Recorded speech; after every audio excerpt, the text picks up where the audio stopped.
GTM Podcast Porisat The Cannibal Episode 9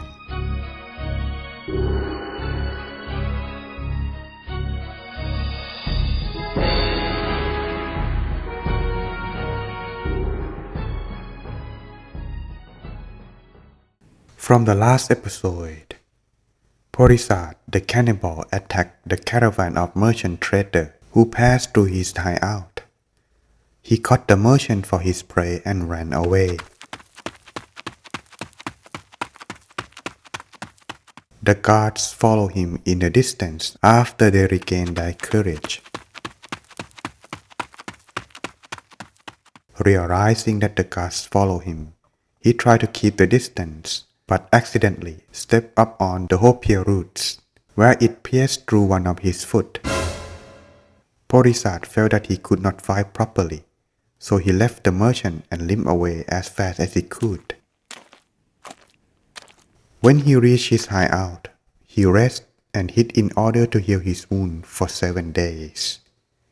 During this time, he felt distressed and looked for a refuge. He knelt down in front of the banyan tree and made a vow. If his wound healed in 7 days, he would sacrifice the bloods and flesh of the king from 101 kingdoms throughout the whole world.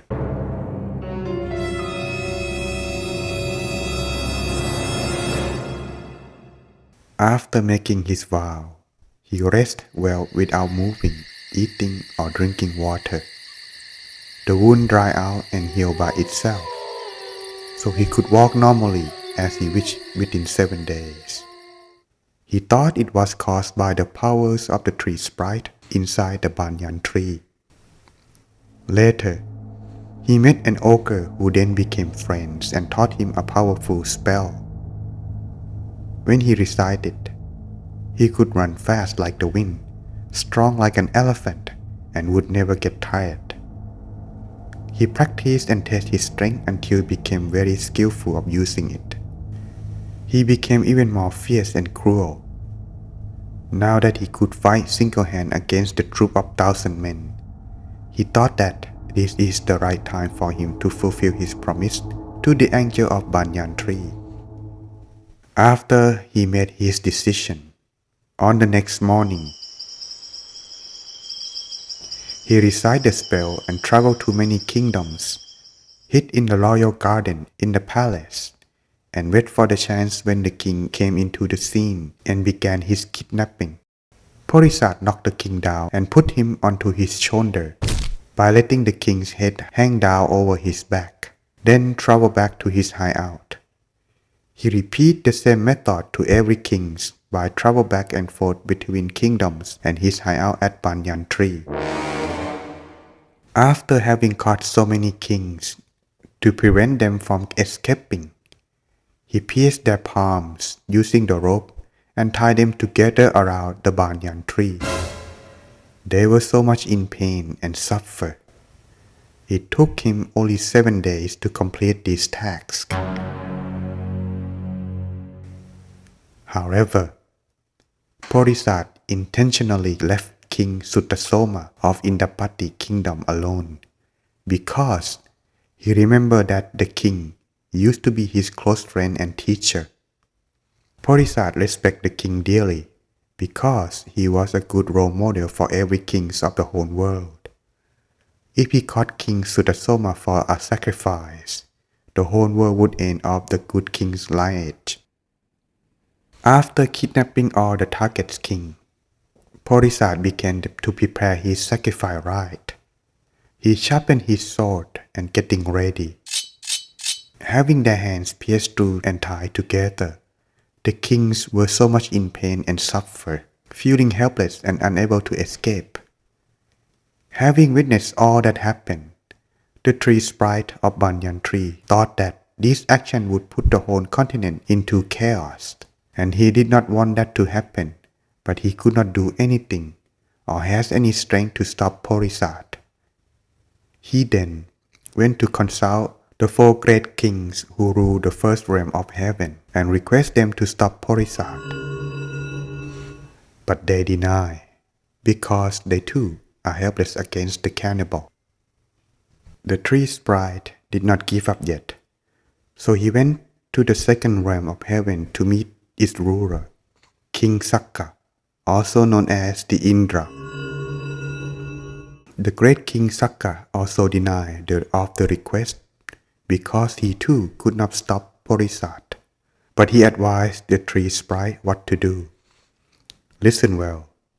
No one in the whole world, including heaven, could stop Porisat from offering his sacrifice, but King Sutasoma, who ruled the kingdom of Indapati in the region of Kuru. You must bring him to stop Porisat and correct his pride, so that he would cancel his sacrifice right and release all 101 kings from his scheme. Listening to the great King Sakka, the tree sprite hurried back to his banyan tree and transformed himself as an ascetic as a disguise. He pretended to walk not far from Porisat, where he could see clearly while he was sharpening his sword. Having heard someone walk, he took a glance and saw it was an ascetic. He thought, what a surprise! Normally, I must hunt the prey for my meal, but this time, a prey came to me on his own. Even better, this time it was an ascetic too. I could make an extra offer. The tree sprite would be very pleased. Porisat wasted no time. He grabbed his sword and charged immediately toward the disguised ascetic. Seeing that Porisat took the bait, the ascetic continued to walk normally like nothing happened. However, Porisat ran after him with all his might, about 72 kilometers. He still could not keep up with the ascetic. He sweat all over his body. He began to think that actually he could catch his prey, whether they are human or animals, so easily. But why not this ascetic, even though he walked normally? So he shouted, "Stop, ascetic! Stop! Stop! Do you have any kind of special power? Why couldn't I keep up with you?" The transformed ascetic answered, "I have stopped. It is you who has not."